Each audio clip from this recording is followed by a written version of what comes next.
and welcome to the Blindfold Chess Podcast. This week, we are looking at another Indian superstar, a world champion candidate, an Olympiad gold medal winner, and the fourth Indian player to cross the 2700 rating barrier, Vidit Gujrathi. The future Grandmaster was born in 1994 in Nashik, India, to two doctors for parents. In an interview with Chess.com, he recalled them as having to leave at 2 a.m. to go to the hospital for patients. In his observation, he decided that that was not the life for him.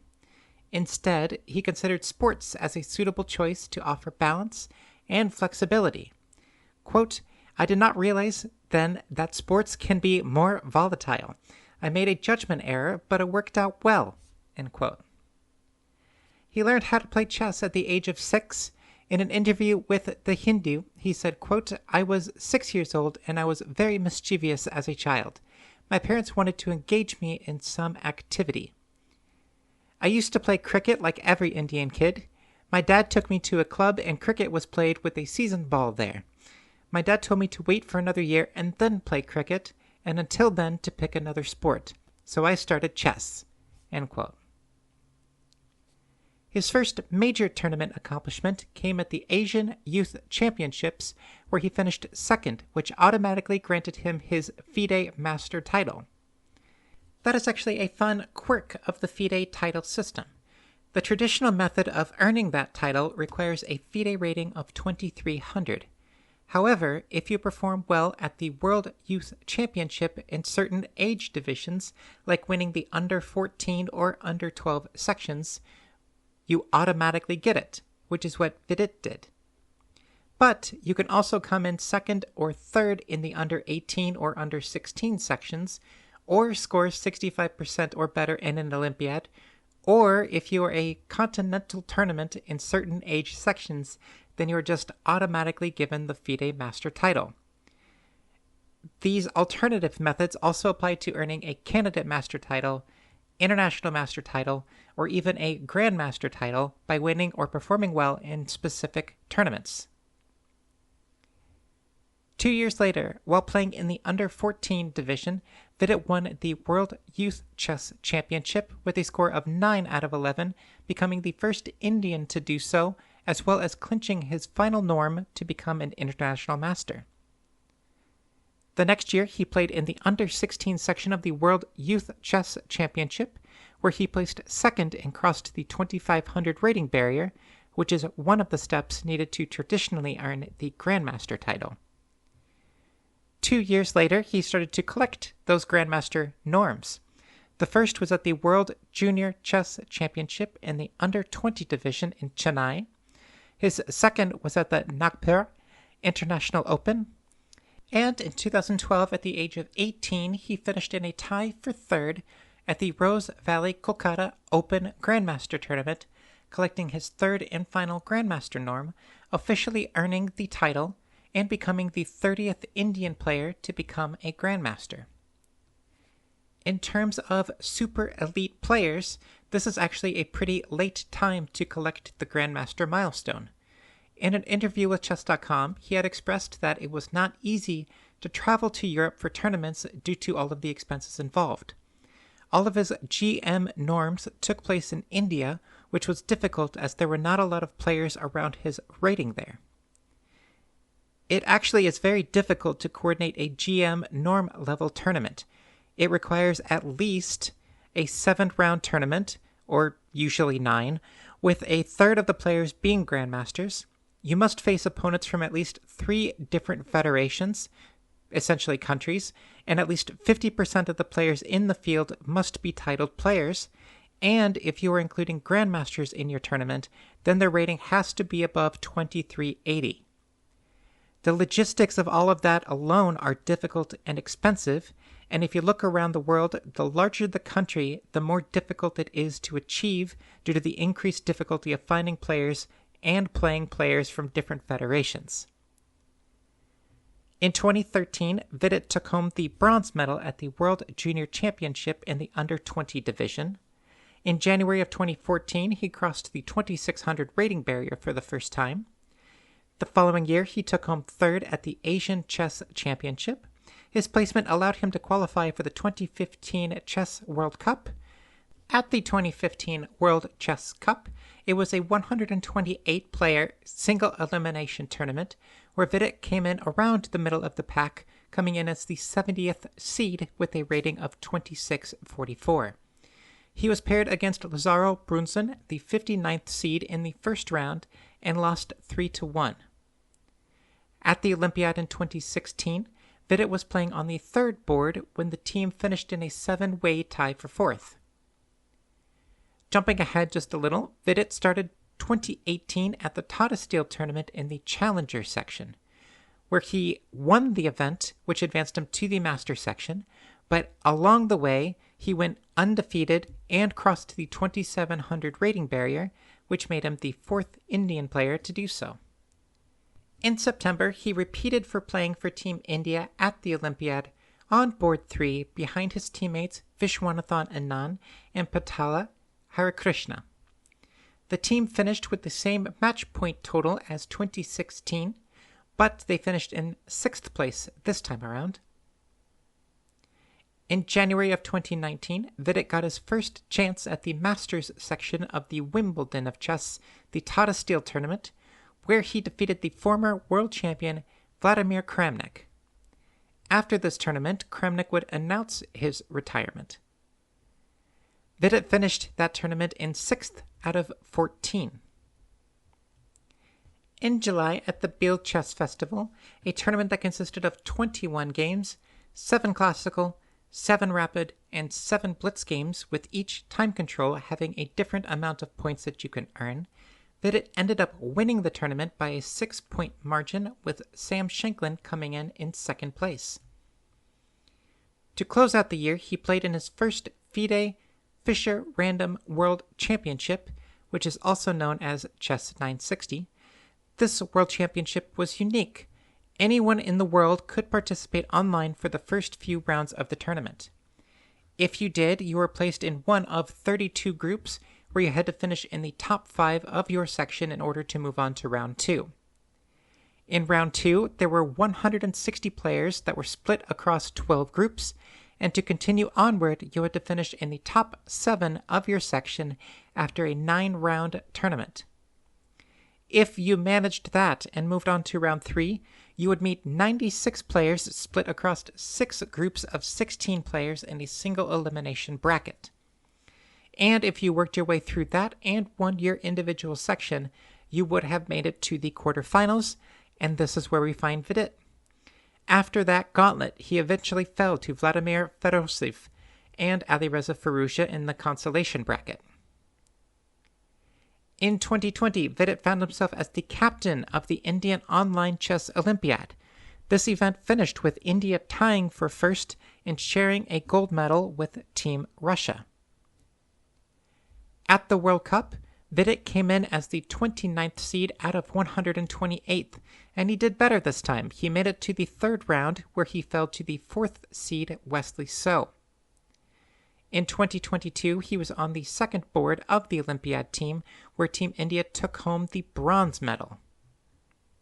He also picked up an individual silver medal and a team gold medal at the European Chess Club Cup. In 2023, we have, to this date, what Vidit claims to be his greatest achievement. He played in the FIDE Grand Swiss Tournament, a 114-player, 11-round Swiss system tournament that he won sole first place with 8.5 out of 11. That victory earned him a spot in the 2024 World Championship Candidates Tournament, with the second-place player being Hikaru Nakamura. The All India Chess Federation pledged 20 million rupees, which is almost $250,000, to him and the brother-sister grandmaster duo of Pragdananda and Vaishali Ramesh Babu for their training for the candidates tournament. And that wasn't it for the year. He finished in the final 16 of the World Cup, and he won the Gashimov Memorial Tournament. 2024 was Vidit's first glimpse of the candidates tournament, where he finished 6th out of 8, but he did manage to defeat Hikaru Nakamura both times that they played. After the tournament, he opened up to the Hindu publication, saying that he was struggling with burnout and an existential crisis after the event.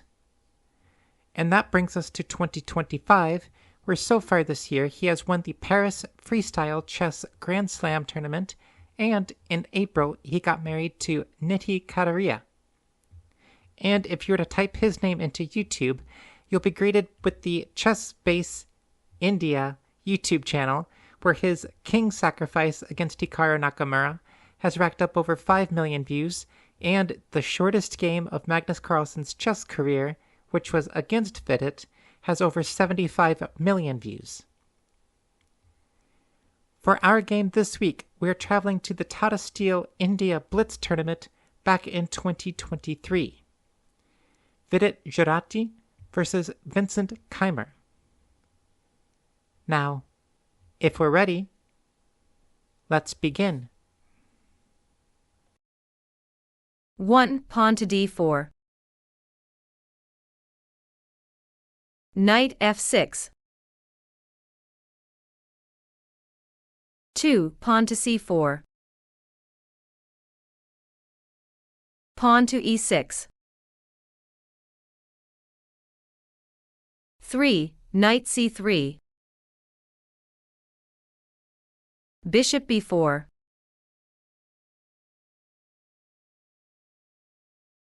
After the move bishop to b4, we are in Nimzo Indian territory.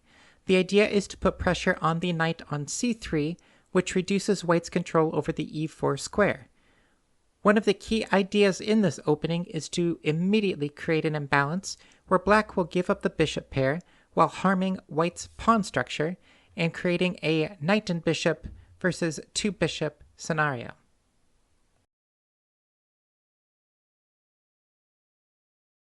Four. Pawn to e3. Castle kingside. 5. Bishop d3. Pawn to d5. 6. Knight f3.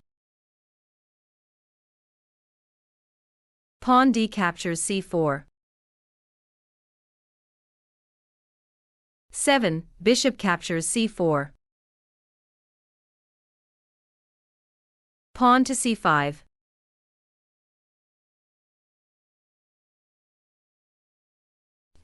The idea of c5 is trying to undermine white's d4 pawn and to make it weak, either by forcing white to capture it by giving up control or letting black take it, leading to an isolated queen pawn. You will notice over the next couple of moves that white tries to do everything in his power to not let black have access to the e5 square. That may not seem like a big deal, but if we're talking about positions with an isolated queen pawn, the pawn itself is super weak and it's considered a disadvantage positionally.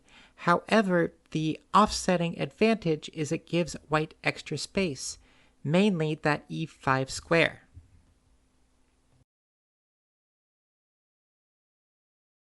Eight. Castle kingside. Pawn c captures d4.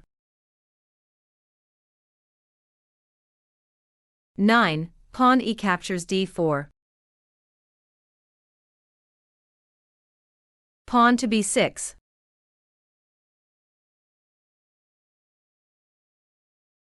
10. Bishop g5.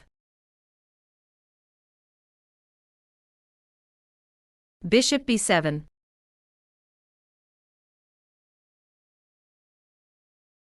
11. Queen e2.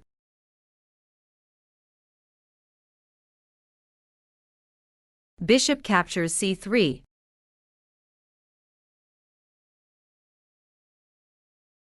12. Pawn b captures c3. Knight c6.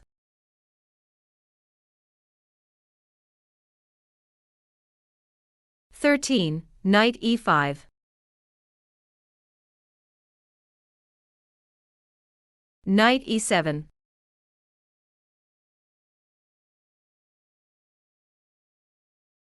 14. Rook a to d1.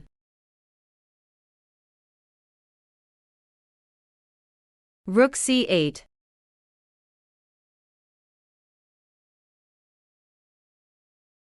15. Rook d3.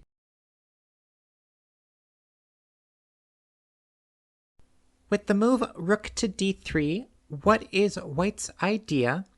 And if the rook on d3 is now cutting off the access that the queen had on e2 to the bishop that is on c4, is the bishop on c4 now considered under attack by the rook that is on c8?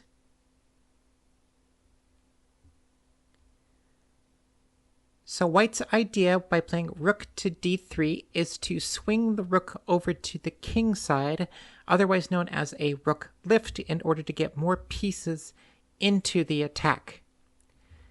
As for if the bishop is hanging on c4, that is not true because the knight that is on e5 controls the c4 square.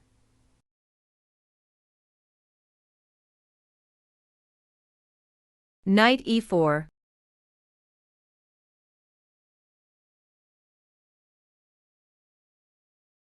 By playing the move knight to e4, what piece or pieces does this attack in white's camp? That would be the pawn that is on c3 and the bishop that is on g5.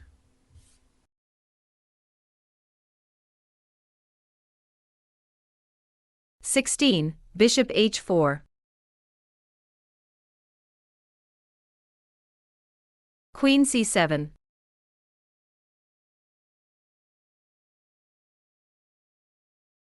(17) Rook h3.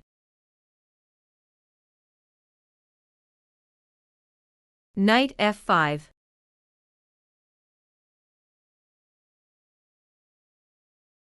(18) Bishop d3.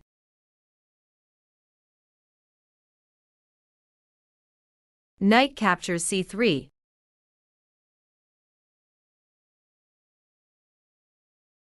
(19) Queen h5. Pawn to h6.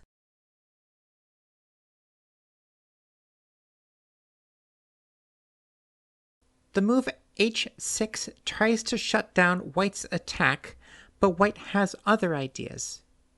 If you were in Vidit's shoes, what would you do in this position?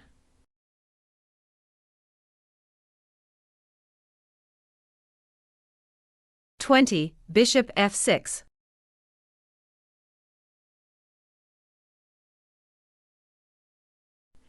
Why does the move bishop to f6 work?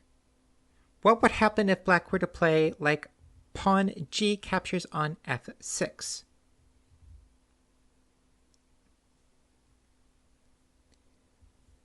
White would play bishop captures on f5, removing the knight as a defender of the h6 square and tripling up black's pawns on the f-file, allowing white to play queen captures on h6, followed by queen to h8 checkmate. So if capturing with the pawn doesn't work, what if black were to play a move like pawn to g6, attacking the queen?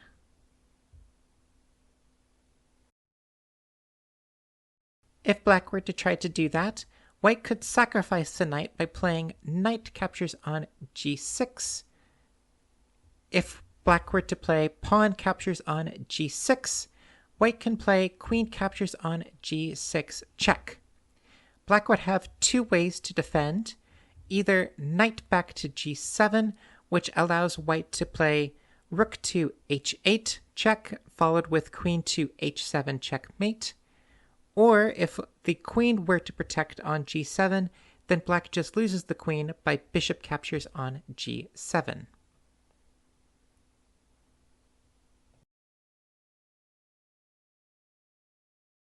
Bishop e4.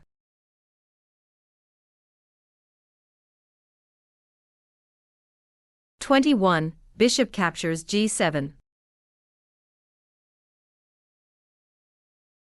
Bishop captures d3.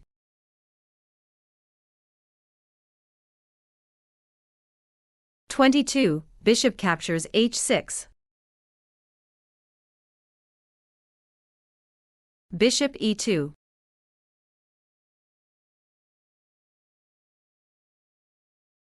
(23) Queen g5 check. Black resigns.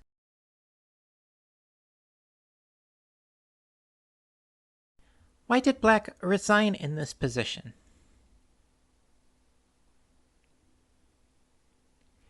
If Black were to play knight to g7 to block, White can play queen captures on g7 checkmate. And if Black were to play either king to h8 or queen to h7, White has bishop captures on f8 check due to the rook that is on the h-file. After that, White has a myriad of options involving the queen or the rook or the bishop to mate around the king.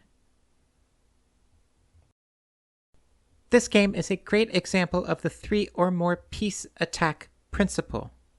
If you have 3 or more pieces in the vicinity of the opponent's king, your spidey senses should be going off to be on the lookout for sacrifices. For clarification, in case my previous coaches or previous students are listening, this does not mean if you have more than 3 pieces in an attack, you can sacrifice without thinking. Do as I say, not as I do. But if there is an opportunity, look for it. If it works for the world-class player like Vidit, it could work for you.